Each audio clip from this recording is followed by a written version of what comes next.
Michel Legrand est mon père.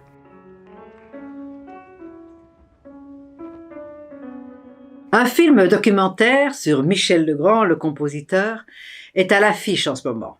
Et ce film prend le parti, qui est aussi celui de mes films, de rassembler des documents d'archives et des témoignages pour évoquer la vie de cet extraordinaire musicien, fils de musicien.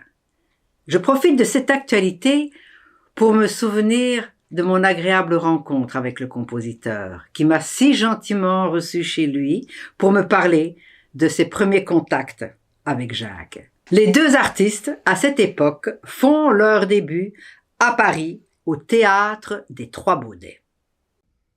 Moi, j'ai rencontré Brel dans les années 50, au début des années 50, quand il enregistrait chez Philips pour Jacques Canetti.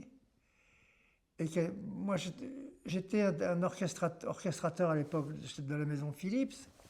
Canetti s'était entiché de mes orchestrations qui étaient difficiles, compliquées, tordues, un peu alambiquées comme ça. Et alors, il trouvait ça tout à fait moderne, intéressant, différent. Et il m'a demandé de devenir un peu l'orchestrateur fétiche de la maison. Et j'orchestrais beaucoup.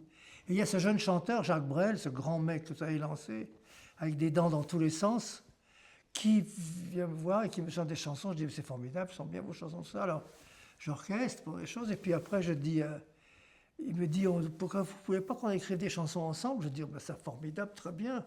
Moi, je n'avais écrit aucune chanson à l'époque.